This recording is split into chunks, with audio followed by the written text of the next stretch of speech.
Hi everyone. Welcome to another video in my series in my exploration, evaluation, assessment of this very inexpensive FlySky FS-i6 transmitter.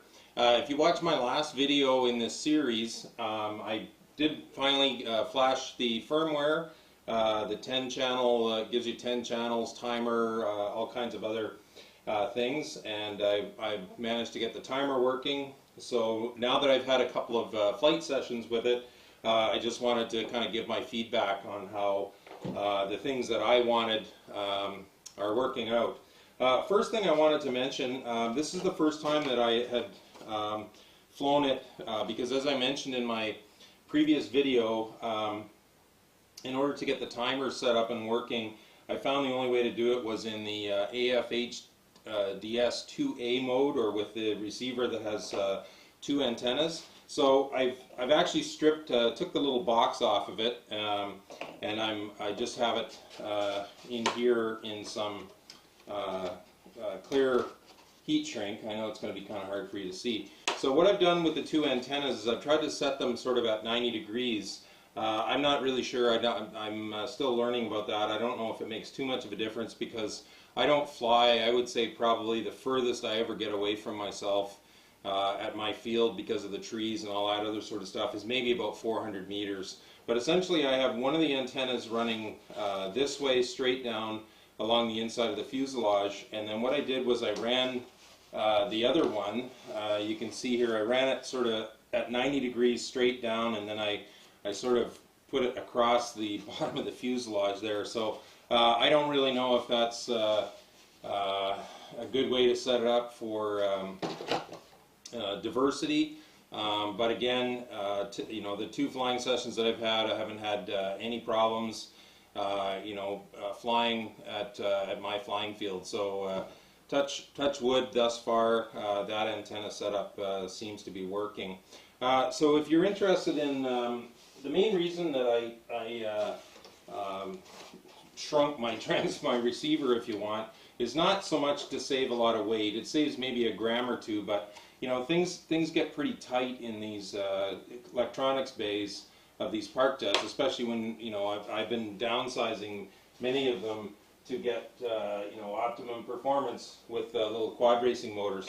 So I'll link a video. I shot a video a while ago on how I did it. So that the little box on this is actually an FS-i6B receiver. So it also has iBus. You've got a couple of two extra ports up on the top here, you know, I guess for telemetry. So anyway, it just is held together with a couple of screws. I just pop those off and then it hinges. This is essentially, and then I've put clear heat shrink on it, similar to what I did with this one. It just reduces the side profile by, you know, several millimeters. You know, so it just makes it a lot, gives me a lot more room in my electronics bay, and I think maybe I've saved a couple of grams. But anyway, that's just a minor thing. It doesn't really impact how the thing works. Okay, so the main reason why I did the firmware upgrade was to have the timer, which you know, is up here on the screen. I have it programmed, as I mentioned in my previous video, to this switch because I'm left-handed and I tend to launch my planes like this. So, you know, as I launch it, then I flip the switch on, timer starts, and away we go. So if you watch a lot of my videos, I tend to fly in the morning, and the sunshine is, you know, the sun is basically right in my face. So one thing I did notice today was there are a couple times, because I don't get, with the Turnigy 9X, I actually have it set so that I get a countdown. I get a single beep sort of every minute, which I don't know, I guess because I've flown with it, you know, literally thousands of flights. I'm just sort of, you know, it kind of gives me a bit more of a ballpark idea where I am sort of within the flight. This one, the timer only goes off at whatever time you set it for. So there were a couple of times I just caught myself looking down to see what the time was. And because it's very close to the top and the sun is shining like this, is this part of the you know, right above the screen there, it casts a bit of a shadow, and I found it was really hard to see. So a couple times, I'd have to climb my plane up a little bit and then, hold it so I could see it. But that's fairly minor. I'm very, very pleased that now I have a timer. I know it sounds a bit fussy on my part, but I'm very, very pleased now that I have a timer on my transmitter that's set to a switch, so that I don't have to, fumble with my watch or remember. I know that I've got this switch, and then I can also, if I'm flying and I'm thinking, oh, did I flip my timer off? All I have to do is sort of reach up and feel where the switch is to know that my timer is running. So that's worked out really well. Now with my ER9X, I have my timer set on a switch here. So when it goes off, I can just reach and flip that switch, and it shuts the timer off. With this one, as I mentioned in my last video, if I put the switch up, the timer still keeps going, and the only way to stop it is to reach down and press and hold the cancel button. So I thought, I was going to be really cute in my first couple of flights in my first session with it and be able to do that. I don't think that's going to be something I'm going to do, because I'm feeling around for this switch and or this button, and as I mentioned in the last video, I sort of have to press it twice to turn the light on, and then press and hold it again. So the timer, it's actually just, for me, it's just the right volume. It's I can hear it beeping, and it's not loud enough and annoying enough that it's gonna if I'm there flying with a group, that I think it's going to annoy every single person at the field. I mean, the countdown timer actually on my watch was probably far more annoying than the beeping sound that that this makes. So that's working out really well. These are minor things, and but overall I'm very, very pleased with it. Okay, I didn't mention, because I hadn't sort of realized it in my last video, another nice benefit of the firmware upgrade that I downloaded is early on in this series, I mentioned, when I was first reviewing this transmitter, I found that the inactivity alarm was a bit annoying, because it was going off like about a minute after, I'd land and I wouldn't touch anything, and then the inactivity alarm would start going off after about a minute. With the firmware upgrade, it's already it's been reset now to 10 minutes, so that's really handy. And I just found that out by turning it on, sitting it down, and waiting until the inactivity alarm went off, and with my stopwatch going.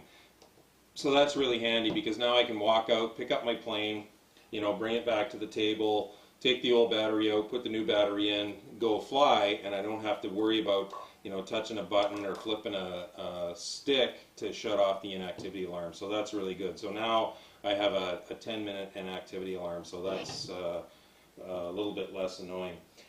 Stick tension, I did open up the back, and I don't quite think that there's actually a way really to tighten the sticks, but again, it's a $40 transmitter. But it's actually almost like the silver lining, because these sticks are very, they're very, very smooth. They're really just almost like joysticks, I guess, on a video game controller. But what it does is that it forces me, because they move so easily, it actually forces me to fly a little bit smoother, be a lot smoother with my stick inputs. So I'm actually liking that, because that's a goal that's always in the back of my mind, to be far more smooth and subtle with my stick inputs, rather than being jerky, because I'm always trying to concentrate on flying smooth and scale.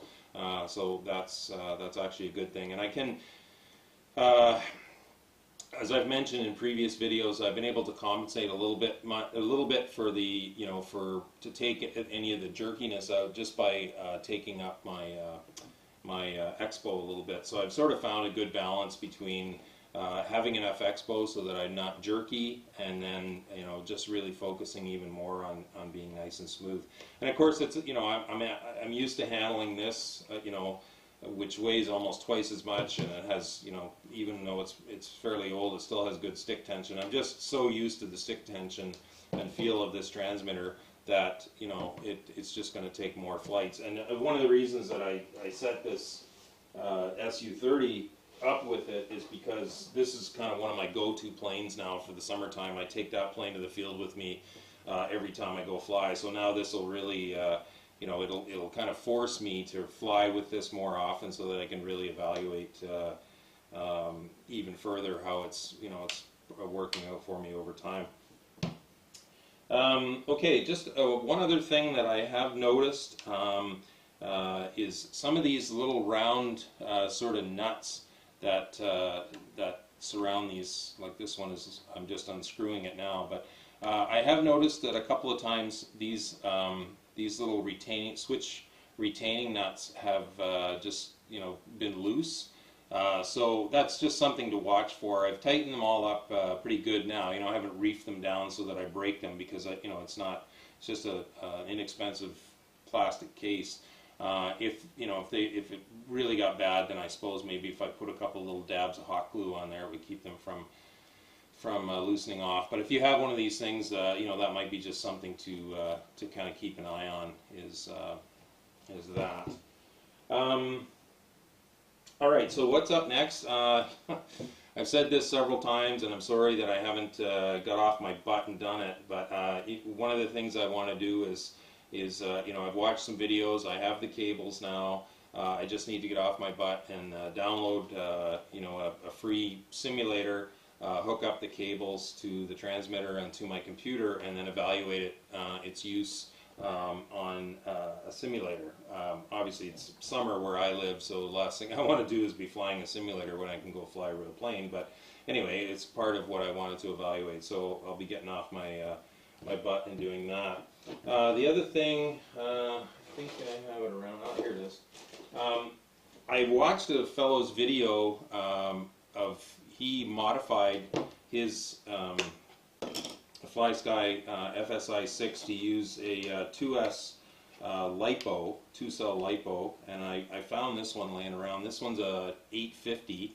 I don't think it was designed for a transmitter, but I think it would be very useful. Either that, or I might use a Li-Fi battery, which similar to the ones that I use, obviously not as big as the one that I use in here, but I can get some 2S Li-Fis, I think, which are about the same size. The only difficulty with those is that I normally have to order them from Hobby King, and I think because they, you know, $5 battery, I probably have to pay $30 in shipping. So I may have to think that out. But I have this LiPo, so just, you know, just for giggles and grins, I may. That's probably a mod that I'm going to do. It's going to require a little bit of surgery in the back here. You know, to make sure that this can fit in there, and then I can still close the door. But it looks pretty straightforward, so that's something that I'll also be looking at doing. The other thing too is that I've been doing some more playing around as I've been flying more with it, and you know, fine-tuning it to, you know, really get my planes dialed in and precise the way that I like to fly them. So I've played around with a couple of different ways of doing that. So as I get more experience on how I've done that, I'll probably shoot another video and hopefully you know, be able to get things focused so you'll be able to see what I'm doing here.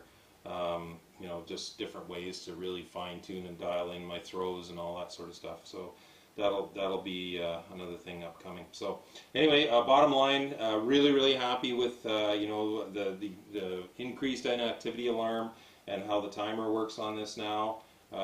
Super happy with that. Whether I use any of the other stuff that came with the firmware upgrade package, I don't know, but for what I wanted, this is really made a significant improvement in my the quality of my flying experience. You know, now that I have a timer set on a switch, that's a really good thing for me anyway. So there we go, folks. Stay tuned for more as I continue my journey with this very impressive yet inexpensive transmitter. You know, closing in on sort of the 100 flight mark now, and just really impressed with this FlySky FS-i6 for what I paid for it. So thanks for watching. Blue skies, calm winds to everyone. Park jet noise, the other sound of freedom, baby. Take care.